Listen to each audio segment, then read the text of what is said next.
Welcome back to MVM. Today we're going to take a look at an upcoming game called Evolution New World. Now you might be familiar with the game Evolution. This is a classic family way, almost gateway game that's been around for a few years now. The original game was Evolution Origin of the Species. Then there was a US version, an Evolution Climate. There's been a lot of different games in this Evolution series, but this game is almost like a brand new reboot of Evolution called New World. This is taking Evolution all the way back to its basics and making the game a little more streamlined even than it was before by cutting down the components, streamlining the gameplay, and just making the game a little more fast-paced. So let's dive into this game so you can see what comes with it and see if Evolution is the kind of game that might appeal to you. Now, the entire concept of this game is that you're playing new species out onto a playing field and evolving them over time by playing traits. You're going to start the game with a variety of these different trait cards. And these cards are kind of the core of the game.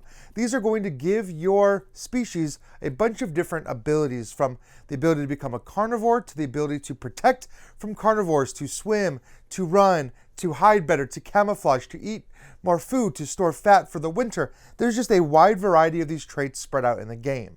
These trait cards will get played out in front of you in your little player space. And you'll notice that I've already set up the rest of the area. You've got your reference sheets off to the sides over here, your player aids, your deck of species cards, which I have in front of me, and then your areas here in the middle of the game.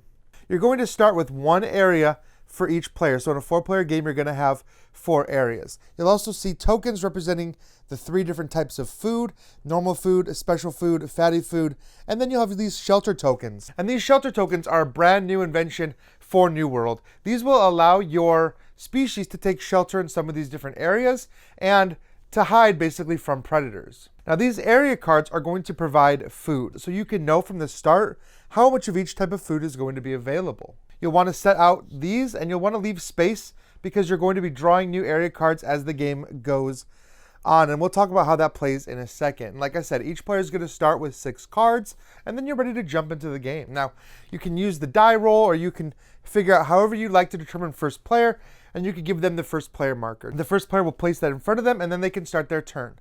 On your turn, you're just going to play 1 card. You're going to go around the table, each player playing 1 card until everyone is done. So you'll be able to play 6 total cards.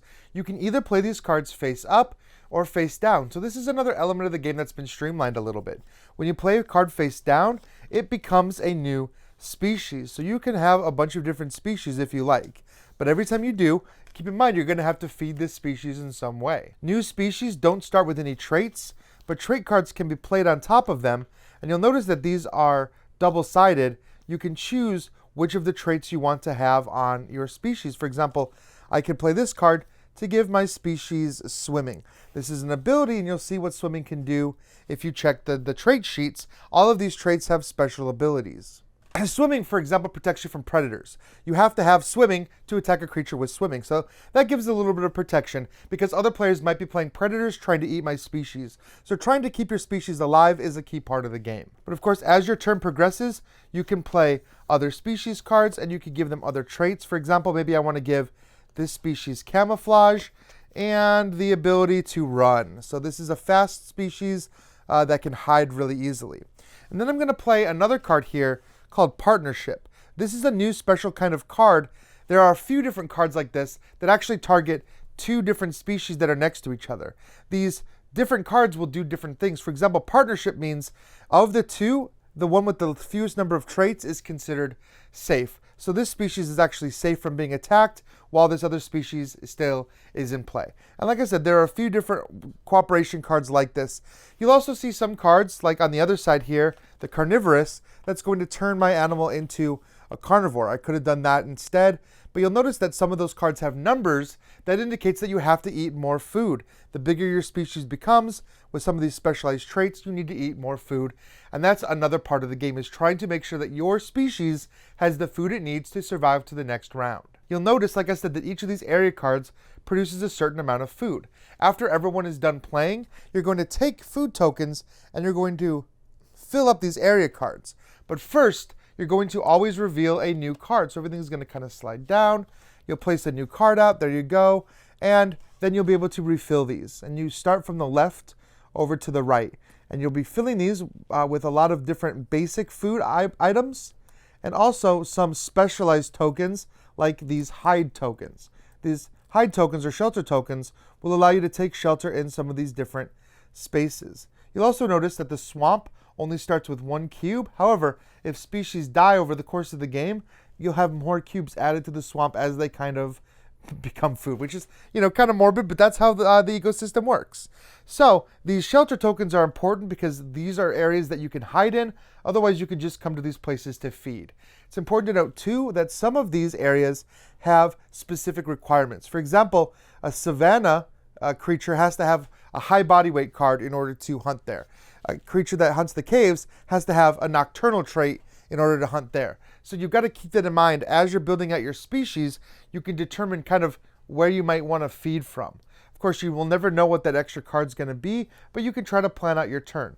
Each player is going to take a turn taking one of these and putting it on one of their species cards. So you'll go around in player order, each player feeding. For example, I could feed this, he's fine. I could feed this, he's fine. Both of my species survive. Now this species over here is carnivorous, so instead of eating from one of the areas, especially if the areas were getting a little low, or if I just wanted to damage another player, I could eat their creature, provided that they don't have any defensive traits. Some creatures will have defensive traits like camouflage or running, which requires you to roll a die if you want to try to eat them, or swimming, which lets you hide out in the water. The carnivore has to have swimming to catch you. Or it's possible that instead of eating, one of those species may have used its turn to take that shelter token and placed it on them instead, which now means they are fully protected from that carnivore. This is a brand new implementation for this game. It offers 100% protection. There is no trait that breaks this. There's no die roll that allows them. If you choose to take one of those shelter tokens, you are safe for the round. But you still need to take another action to feed your species. The game is going to continue on until everyone has drawn enough cubes to feed their species as required. Of course, you want to attack other people's species if you can. That's kind of the point of having a carnivore, because these species that survive are going to be worth points. So you want to make sure that you can potentially wean down the opponent. Now, as long as everybody's fed, it's fine. You'll just remove the cubes for the next round, and you'll start a new round. However, if a species was not able to be fed, for example, these area cards maybe ran out because as you get a lot of different species out, this food is going to become more scarce. So it's possible that you will not have one that's fed, and if so, then that one dies. It's all just placed in the discard pile. It's also possible, of course, that your species got eaten by a carnivore, in which case it goes to the discard pile as well, leaving you with less potential points, but also less mouths to feed. At the end of that, you're going to reset by drawing more cards, and you're going to move on to the next play of the game. Now, there are 6 rounds that you'll play through, indicated by this stack of 6 cards here. There are more cards. You'll see I kind of set some aside to look at. These will never see play. You're only going to be looking at these cards because the next round, one of these cards is going to go away. Everything is going to slide down, and you're going to get a new card available. You'll see here the shrublands only has space for 1 food. So you won't always necessarily have all of the food that you need, because some of these spaces, like the savanna and caves, can only be hunted by specific creatures, like I said. So really, we've got 3, 4, 5, 6, 7 food in a 4-player game. That's going to go very quick. So you'll need to find other ways to generate food. There are some traits that allow you to generate more food on its own. There's some traits that allow you to store fat cubes or collect special food, which will the fat cells can carry over from round to round, allowing you to replenish your food sources if food is scarce. Also, you need to keep in mind who's playing carnivores, who's not, who has what defensive traits, how to get around those defensive traits. So a lot of the game is looking around at what other players are doing and figuring out what kind of species they're trying to build, what they're good or bad at, what types of areas they're going to try to get to. For example, if you are the only one with a high body weight or the only nocturnal, you know that you basically have guaranteed food that no one can take. So you can load up on some of those traits that are going to increase your need for food. You could be requiring, 3 food just to keep your species alive, which is quite a bit. Now you're going to play through all 6 of these rounds by cycling through this deck as you build more species cards, and eventually you'll get to the very end of the deck and the game will end.